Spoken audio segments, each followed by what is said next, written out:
What's good, YouTube? And welcome to an absurd weekend for buyouts. Black Friday sometimes slams the market harder than a ban list, but we had a ban list heading into this weekend. Although it is the winter market, which usually cools off, there are some super weird, unique, niche buyouts, and Yu-Gi-Oh! Software Guy in the Discord, I would have missed a ton of these without him. But first, if your wallet hasn't taken a hard enough beating this weekend, code What'sGood5 for 5% off, and to support the channel directly will save you a little money on this Mana Moon drop. This has to be her most incredible work. Yeah, I'm pulling out the Albaz puns because look at this double player mat and the single player mat as well. The metal engraving on this deck box. I think this is a more realistic kind of look. Also at getting shipping estimates, says ships by spring 2023, but there are so many moving pieces in this that if one thing goes wrong, it can set the whole thing back. So keep in mind, delays do happen with these kind of projects, but I personally went with the special deck box and storage box edition because I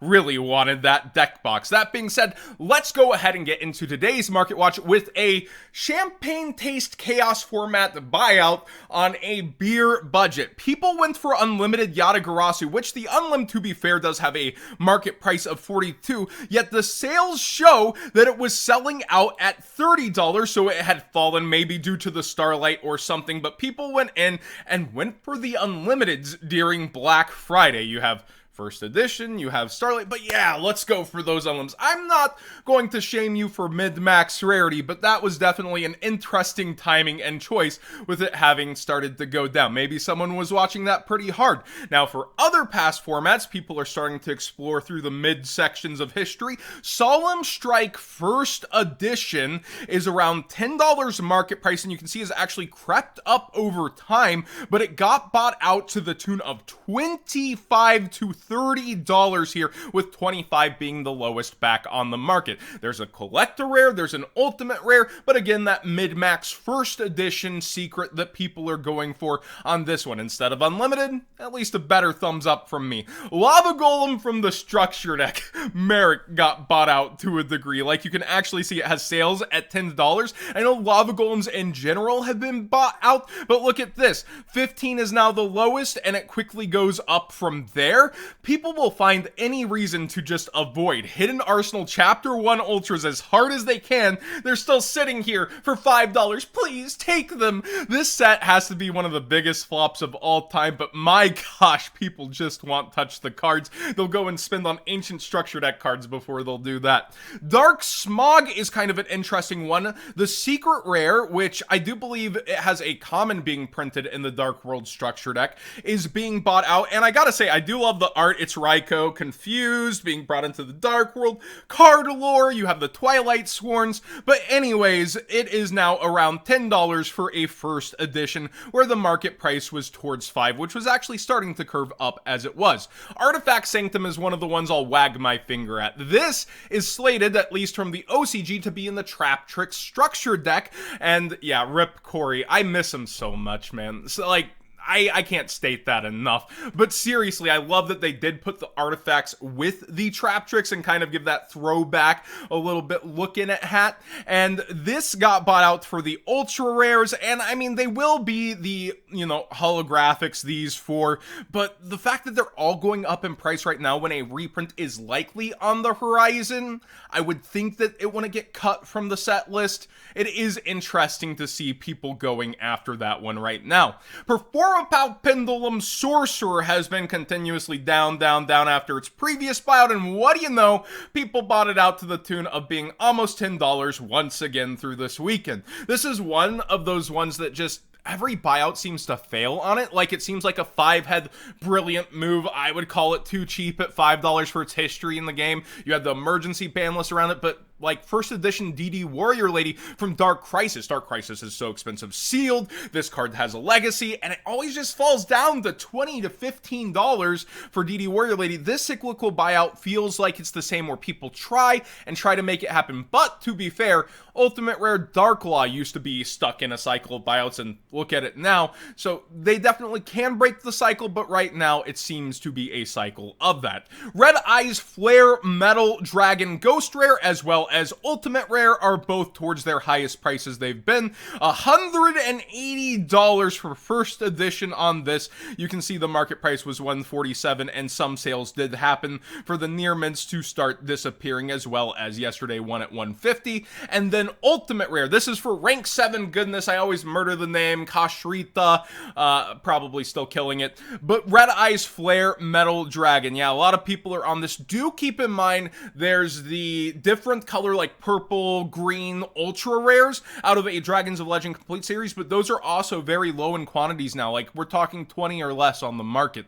Now, you want to tell me there's no good Black Friday sales? Then explain this, the Yu-Gi-Oh! Boxers. This is not a sponsorship. I actually did go ahead and buy them. All of them were splashed in prices, and you put the D back in Dual Dragon, by the way. But Gamer's Choice went live finally at, I believe, 6 Central last night, and they had some oopsies of their own. Whoever won this one, or an entire case of King's Court for the price of a box, good job on you. But I wanted to take the moment to highlight the foreign market, because it's a mystery to a lot of people, and there's a lot of deals versus the prices on the market for the US. Like, you look at this, Chamber Dragon made, right? French Starlight, and you add it to the cart, and I believe that will be 15% off auto applied right now over on Gamer's Choice, so a way big discount. Any purchase during the weekend will support the channel directly, so you don't need to enter What's Good 5. The 15% will apply automatically.